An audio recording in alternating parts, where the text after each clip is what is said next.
Hello दोस्तों, आज फिर से एक न्यू टॉपिक जो अपने पीडिया के अंदर पढ़ने वाले हैं, जिसका नाम है फोटोथेरेपी। पहले मैं आपको जॉन्डिस के बारे में पढ़ा चुका हूं। जॉन्डिस के अंदर अपने क्या करते हैं, मैनेजमेंट के अंदर फोटोथेरेपी यूज करते हैं। फोटोथेरेपी जो यूज करते हैं वो क्यों की जाती है?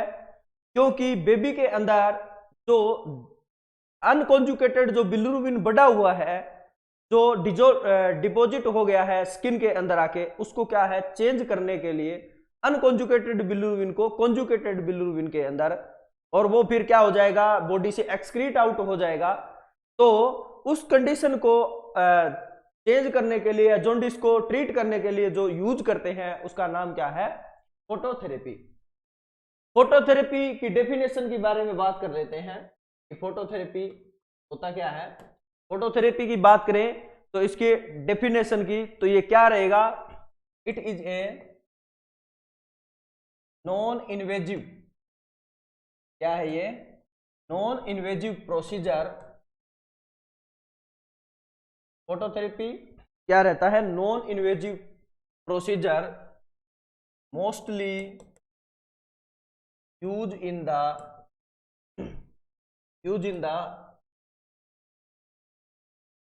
Jaundice patient,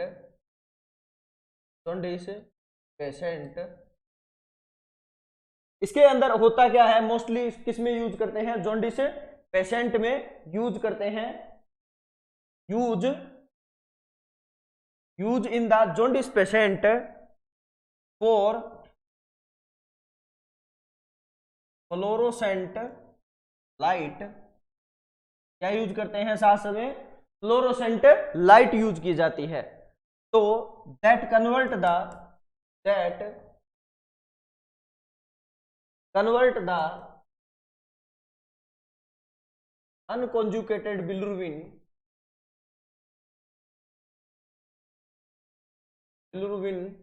to conjugated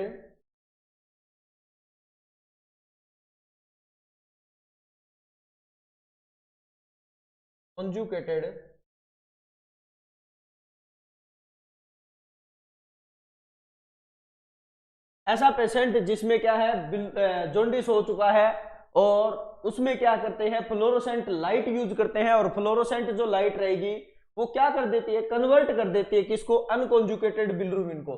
अनकॉन्जुकेटेड bilirubin का दूसरा नाम होता है फैट सोल्यूबल बिलिरुबिन। क्या रहता है, फैट सोल्यूबल बिलिरुबिन।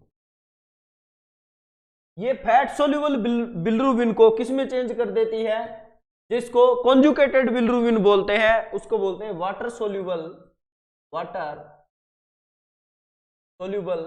बिलिरुबिन। इसमें चेंज कर देगी, अनकॉन्जुकेटेड बिलिरुबिन को कॉन्जुकेट में चेंज करती है। फैट सोल्यूबल जो बिलिरुबिन होता है उसको वाटर सोल्यूबल बिलिरुबिन में क्या कर देती है, ये चेंज कर देती है। इसके बाद में अपने बात करने वाले हैं इसके प्रिंसिपल की, very very important, principle of the phototherapy.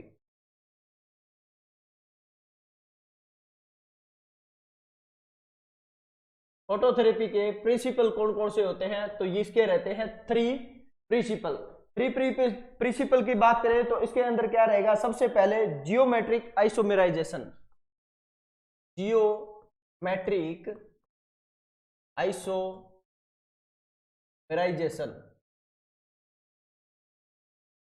Geometric जो आइसोमेराइजेशन जो होता है, इसके अंदर क्या प्रोसेस चलेगी, अनकॉन्जुकेटेड को इसमें कर देता है। इसके अंदर क्या होगा, अनकॉन्जुकेटेड बिलिरुबिन को किस में चेंज कर देता है, कॉन्जुकेटेड बिलिरुबिन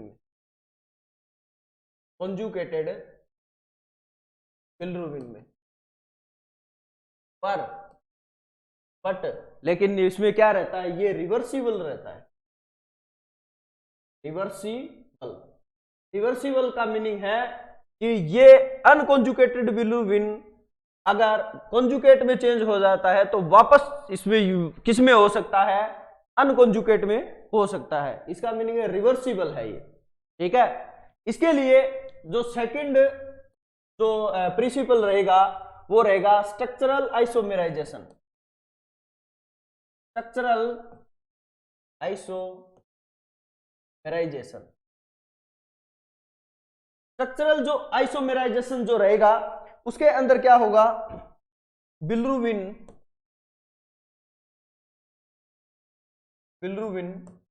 इसमें चेंज हो जाएगा लूमीरुबिन के अंदर, लूमीरुबिन के अंदर, इसके अंदर लूमीरुबिन के अंदर।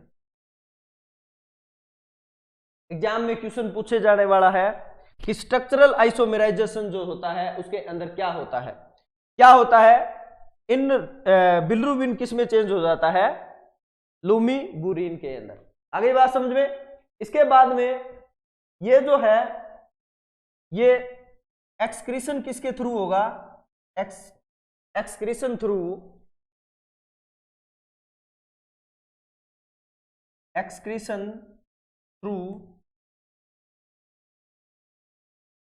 बाइल डक्ट, इसके थ्रू हो जाता है एक्सक्रीशन, बाइल डक्ट के थ्रू हो जाता है। लास्ट वाला प्रिंसिपल ऑक्सीडेशन, कौन सा, ऑक्सीडेशन। और ऑक्सीडेशन के अंदर क्या होता है, ऑक्सीडेशन की बात करें तो ये बिलिरुबिन एक्सक्रीटेड हो जाता है, bilirubin excreted through kidney and intestine, इससे किडनी के थ्रू और इंटेस्टाइन के थ्रू क्या हो जाता है, ये एक्सक्रीशन हो जाता है, तो उसको क्या बोलेंगे, उसको बोलते हैं ऑक्सीडेशन होना। आगे बात समझ में। तो ये क्या रहते हैं, 3 प्रिंसिपल रहते हैं। एग्जाम में पूछा जाता है कि 3 प्रिंसिपल जो फोटोथेरेपी के रहते हैं वो कौन कौन से रहते हैं, या ऑल आर एक्सेप्ट पूछ लेगा, इसमें से कोई और दे देगा, और इसमें से पूछ लेगा कि ये है या नहीं है।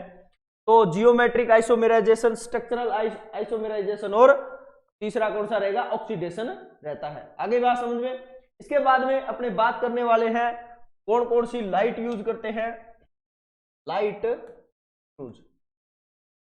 मोस्टली जो लाइट यूज की जाती है वो की जाती है ब्लू एंड व्हाइट लाइट, रहेगी ब्लू एंड व्हाइट लाइट। इसके अंदर जो टोटल नंबर होंगे, ये तो हो गई लाइट, और टोटल जो लाइट कितनी यूज करते हैं नंबर में, तो अगर आपसे पूछे तो 6 to 8 लाइट रहेगी।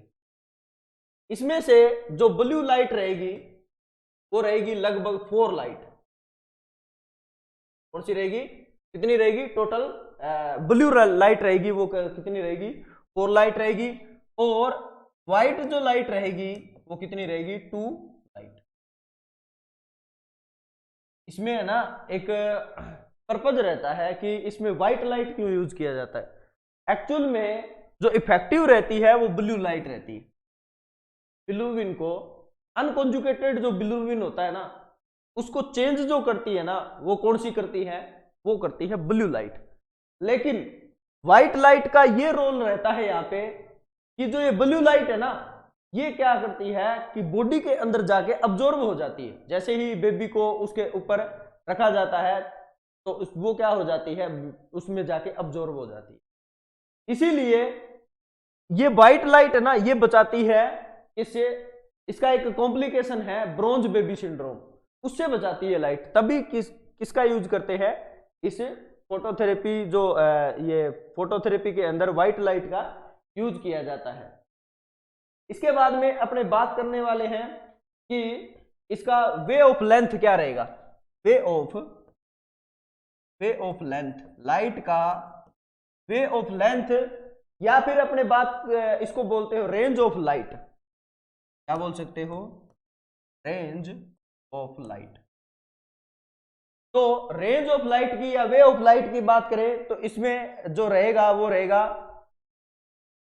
420 to 500 nm।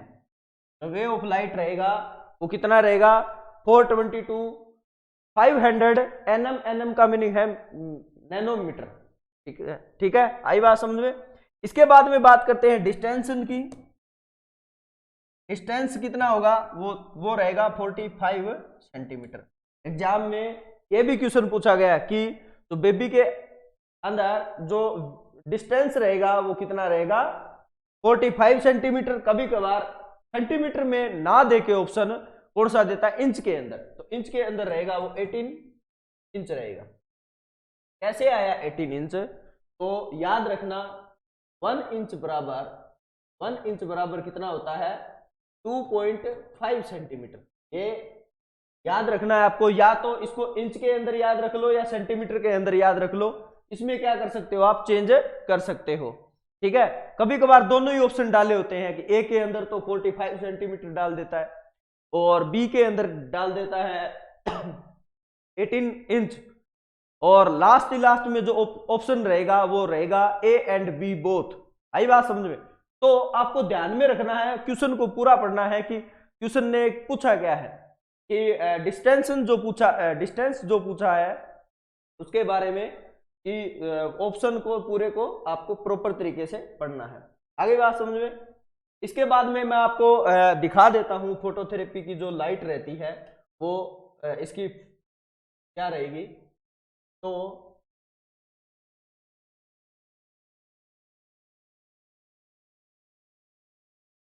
फोटोथेरेपी जो लाइट रहती है, फोटोथेरेपी की जो मशीन रहती है वो कुछ ऐसी, देखो इसके अंदर देखो क्या है कि ऊपर क्या है, लाइट लगी हुई है, देख लो ये लाइट लगी हुई है, नीचे भी क्या है, लाइट लगी हुई है ये, ठीक है, दिखाई दे रहा होगा।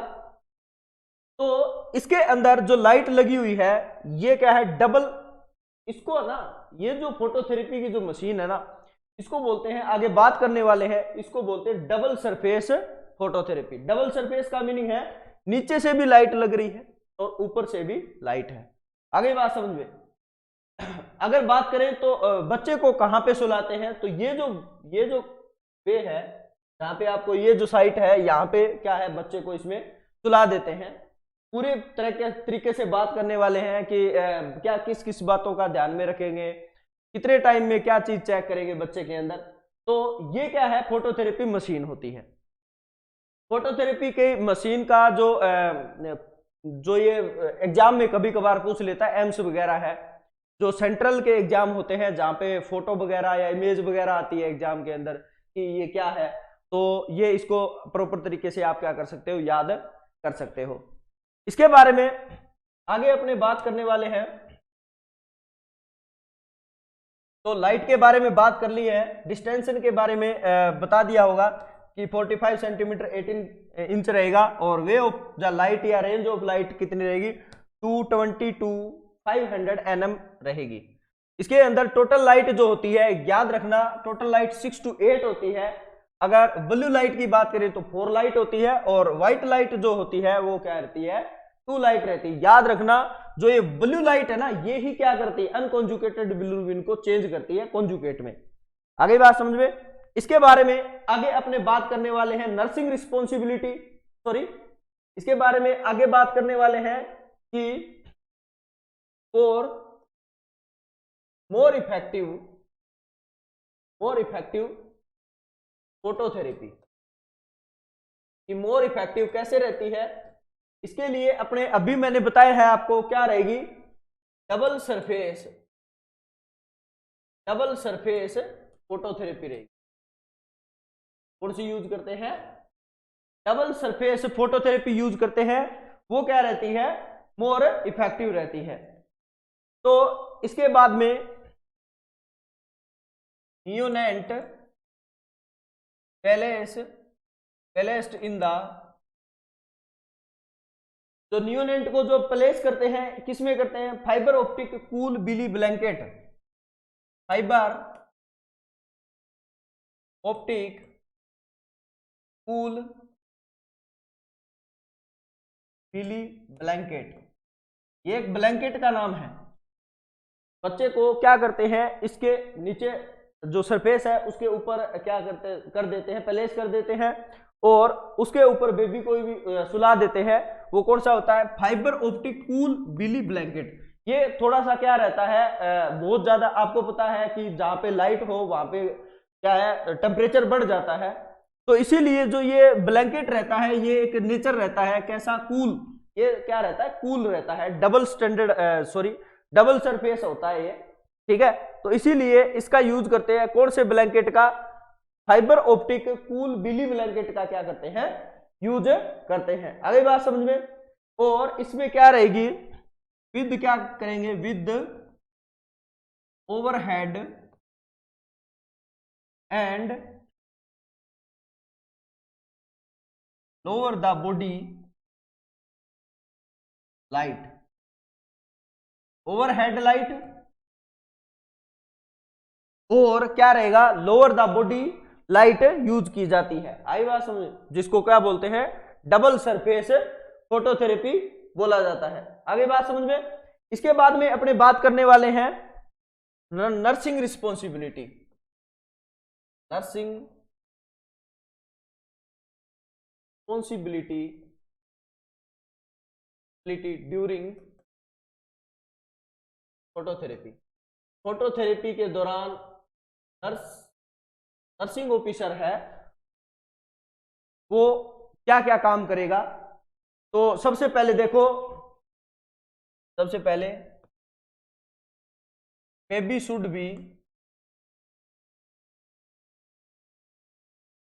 बी बॉडी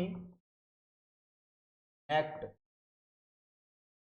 बॉडी क्या होनी चाहिए, नेक्ड होनी चाहिए। नेक्ड का मीनिंग है बिल्कुल ही कोई भी क्लोथ है ऊपर नहीं होना चाहिए बेबी के। आपको बताएंगे कि क्या कौन कौन से क्लोथ है वो होने चाहिए। तो अगर मेल बेबी है तो इसके अंदर अपने कवर करते हैं, cover the eyes and genital area. अपने क्या करते हैं कि अगर मेल बेबी है तो उसके कवर किससे क्या क्या एरिया है जो कवर करते हैं, जैसे आईज है हो गया, जेनिटल एरिया है, उसको क्या करते हैं, कवर कर सकते हैं। अगर फीमेल बेबी है तो उसमें क्या करते हैं, ओनली कवर द आईज को कवर करते हैं। फीमेल बेबी है तो उसको जेनिटल एरिया को कोई जरूरी नहीं है। इसके साथ साथ में और क्या करेंगे, मॉनिटर द टेम्परेचर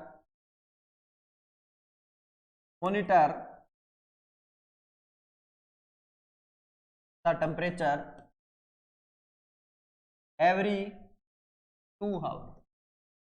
क्या करना है, वेरी वेरी इंपॉर्टेंट। अगर किसी बच्चे के फोटोथेरेपी चल रही है तो उसके हर 2 घंटे के अंदर क्या करना है, आपको टेम्परेचर को क्या करना है, मॉनिटर करना है।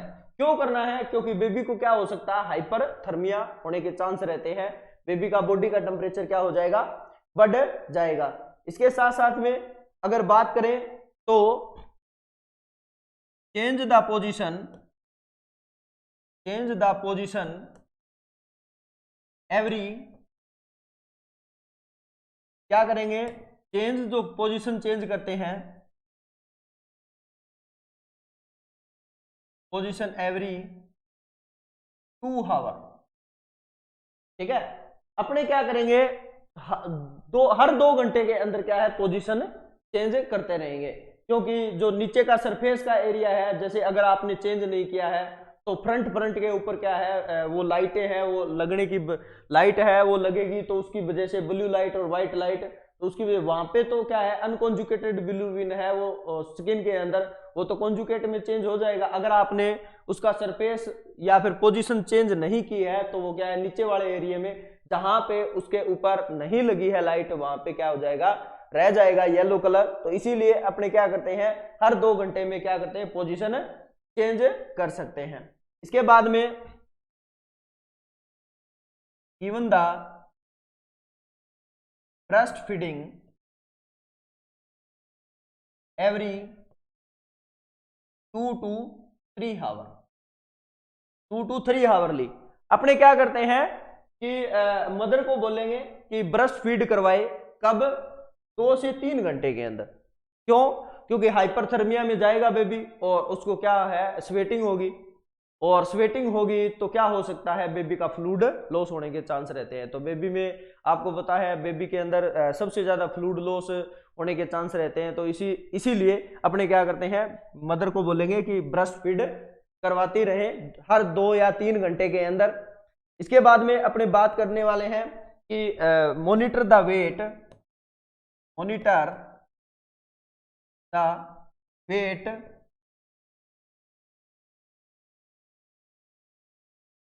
Every 24 hour. ठीक है, वेट जो करेंगे वो क्या करेंगे, हर 24 घंटे में करने वाले हैं।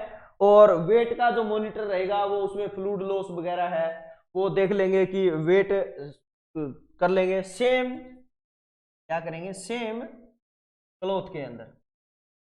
सेम क्लॉथ का मीनिंग है यहाँ पे कि जो आपने जैसा क्लॉथ या फिर जो पेच यूज किया था किस पे, आई पे और जेनाइटल एरिया पे, जो आपने यूज किया था वो सेम होना चाहिए, क्योंकि उससे है ना अपने क्या कर सकते हैं, प्रॉपर वेट का पता लगा सकते हैं कि कितना वेट बेबी में लूज हो रहा है या फिर बढ़ रहा है।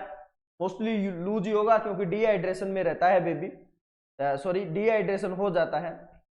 इसके बाद में अपने बात करते हैं कि बिलिरुबिन चेक, आगे monitor the bilirubin level, bilirubin level 12 hourly. क्या करते हैं कि बिलिरुबिन का लेवल है वो कब चेक करते हैं, 12 घंटे के अंदर। 12 घंटे के अंदर क्या करना है, बिलिरुबिन का लेवल भी चेक करते रहना है। इसके बाद में monitor the urine output, monitor the urine output. आपको क्या करना है, यूरिन आउटपुट भी क्या करना है, मॉनिटर करना है। कब, 8 to 10 time,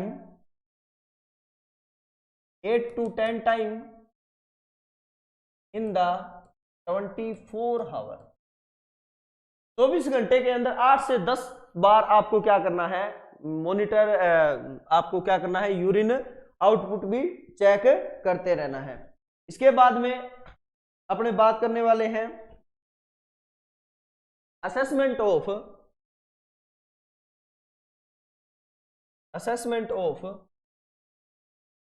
neurological sign and symptom. आपको क्या करना है, असेसमेंट करते रहना है कि साइन सिम्टम क्या आ रहे हैं। न्यूरोलॉजिकल साइन सिम्टम भी आपको क्या करना है, असेस करना है, क्योंकि बच्चे के अंदर क्या हो सकता है, अगर आपने फोटोथेरेपी पे रखा हुआ है तो हो सकता है उस बेबी को कोई न्यूरोलॉजिकल साइन आ जाए या फिर उसका अदर कोई साइड इफेक्ट आ जाए। आई बात समझ में। इसके बाद में अपने बात करने वाले हैं कि स्टॉप द फोटोथेरेपी। फोटोथेरेपी को आपको कब स्टॉप करना है, वेरी वेरी इंपॉर्टेंट, एग्जाम में पूछा गया क्वेश्चन है कि बिलिरुबिन कब कितना आ जाए, bilirubin level less than 10 mg पर DL। क्या आ जाए, लेस देन 10 mg पर DL। अगर बिलिरुबिन आ जाए तो उसको क्या करना है, आपको फोटोथेरेपी को क्या कर देना है, स्टॉप कर देना है। इसके बाद में आगे बात करने वाले हैं कि एक्स्ट्रा फ्लूइड कितना चाहिए, कि एडमिनिस्टर्ड या given the extra fluid 20 to 40 ml। क्या चाहिए, 20 to 40 ml क्या चाहिए, एक्स्ट्रा फ्लूइड चाहिए। किसके बेसिस पे, पर केजी के बेसिस पे। क्यों, to prevent the dehydration. Dehydration से प्रिवेंट करवाने के लिए बच्चे को क्या चाहिए, अपने को एक्स्ट्रा फ्लूइड भी चाहिए। कितना, 20 to 40 ml पर केजी के बेसिस पे। उसका बच्चे का वेट चेक करना है, वेट के अकॉर्डिंग आपको क्या देना है, फ्लूइड भी एक्स्ट्रा गिवन करना देना है या फिर एडमिनिस्टर्ड करते रहना है। तो ये क्या रहती है, नर्सिंग रिस्पॉन्सिबिलिटी रहती है। एक बार थोड़ा सा दोबारा रिवाइज कर लेते हैं कि क्या क्या नर्सिंग रिस्पॉन्सिबिलिटी रहती है। तो इसके अंदर अब अगर अपनी बात करें तो बेबी को क्या करना है, पूरा नेक्ट, नेक्ट का मीनिंग है कि उसके क्लोथ है वो सारे क्या है आपको उतार देने हैं। अगर मेल बेबी है तो क्या क्या पेच से करते हैं, पेचेज यूज करते हैं, आई को कवर करना है या जेनिटल एरिया को कवर कर देते हैं। और फीमेल बेबी है तो ओनली क्या है, आईज को कवर करना है, बाकी जेनिटल एरिया को कवर करने की कोई जरूरत नहीं है। और मॉनिटर करते हैं टेम्परेचर को हर 2 घंटे में, और पोजीशन को चेंज कर देते हैं हर 2 घंटे में। और ब्रेस्ट फीड कब करवाते हैं, मदर को बोलना है कि ब्रेस्ट फीड करवाना है आपको 2 to 3 आवर में। और वेट कब करना है, मॉनिटर हर 24 घंटे में, हर डे के बाद में सेम टाइम होना चाहिए। क्या होना चाहिए, सेम टाइम। अगर आप ये कर रहे हो, फोटोथेरेपी दे रहे हो, और हर जैसे लाइक आपने सुबह मॉर्निंग में 8 बजे 8 AM पे वेट चेक किया है, तो दूसरे दिन भी क्या कीजिए, 8 बजे सुबह मॉर्निंग में AM पे क्या क्या करना है, वेट चेक करना है। इसके बाद में बात करने वाले हैं कि मॉनिटर बिलिरुबिन लेवल कब मॉनिटर करते हैं, हर 12 घंटे में अपने क्या करते हैं, बिलिरुबिन लेवल चेक करते हैं। और यूरिन आउटपुट कब देखते हैं, 8 to 10 टाइम इन 24 आवर, 24 घंटे के अंदर 8 से 10 बार देखेंगे। और असेसमेंट करते हैं, न्यूरोलॉजिकल साइन सिम्टम है कि बेबी को कोई अदर कॉम्प्लिकेशन तो नहीं आ गया है, जैसे लाइक इसमें बेबी में एक इसका जॉन्डिस का कॉम्प्लिकेशन होता है जिसका नाम है कर्निंग इक्टेरस, आगे पढ़ने वाले हैं, तो वो तो नहीं आ गया है। इसके बाद में स्टॉप कब करते हैं फोटोथेरेपी को, तो फोटोथेरेपी को जब स्टॉप कर देते हैं जब लेस देन 10 mg/dl क्या आ जाए, बिलिरुबिन लेवल, बिलिरुबिन लेवल कितना आ जाए, लेस देन 10 mg/dl। और एडमिनिस्ट्रेट करवाते हैं क्या है, एक्स्ट्रा फ्लूइड बेबी को 20 to 14 ml पर kg, याद रखना पर kg, क्यों, क्योंकि प्रिवेंट करवाना अपने को बच्चे को डिहाइड्रेशन में ना चला जाए। और डिहाइड्रेशन से प्रिवेंट करवाने के लिए और क्या करवाते हैं, मदर को बोलेंगे ब्रेस्ट फीड करवाते रहें। इसके बाद में आगे बात करने वाले हैं कॉम्प्लिकेशन ऑफ फोटोथेरेपी। फोटोथेरेपी का कॉम्प्लिकेशन क्या क्या होता है, तो सबसे पहले देखो मोस्ट कॉमन कॉम्प्लिकेशन और मोस्ट कॉमन कॉम्प्लिकेशन की बात करें तो ये आता है bronze baby syndrome, bronze baby syndrome. Very very important, exam में क्वेश्चन पूछा गया है कि most common complication of the phototherapy, तो ये क्या रहेगा, ब्रोंज बेबी सिंड्रोम। इसमें क्या हो जाएगा, स्किन पिगमेंटेशन, कैसी, स्किन के ऊपर कलर आ जाता है, कैसा, डार्क ग्रे ब्राउन कलर, कैसा हो जाएगा, dark brown dark grey brown colour की क्या हो जाती है, स्किन हो जाती है। और क्या हो जाएगा, ये इसको बोलते हैं पिगमेंटेशन। तो स्किन क्या हो जाती है, पिगमेंटेशन कैसी, डार्क ग्रे ब्राउन कलर की, उसको क्या बोलते हैं, ब्रोंज बेबी सिंड्रोम बोला जाता है। मैंने अभी बताया था पहले अपने जब लाइट पढ़ रहे थे कि इसके अंदर ब्लू लाइट यूज करते हैं, तो ब्लू लाइट जो होती है ये करवाती है, व्हाइट लाइट कभी भी ब्रोंज बेबी सिंड्रोम नहीं करवाती है। कौन सी करवाती है, ब्लू लाइट। और ब्लू लाइट का जो नंबर रहेगा वो कितना, 4 जो है वो ब्लू लाइट अपने यूज करते हैं किसमें, फोटोथेरेपी के अंदर। तो इसका मोस्ट कॉमन जो कॉम्प्लिकेशन रहेगा फोटोथेरेपी का वो कौन सा रहेगा, ब्रोंज बेबी सिंड्रोम। इसके साथ साथ में हाइपरथर्मिया होने के चांस रहते हैं। और डिहाइड्रेशन क्या होने के चांस रहते हैं, डिहाइड्रेशन और हाइपरथर्मिया। आपको पता है लाइट जब बेबी के ऊपर गिरेगी तो क्या है, बॉडी का टेम्परेचर बढ़ जाता है, आई बात समझ में, तभी तो अपने हर 2 घंटे में टेम्परेचर को चेक करते हैं। डिहाइड्रेशन होने के भी चांस रहते हैं बेबी को।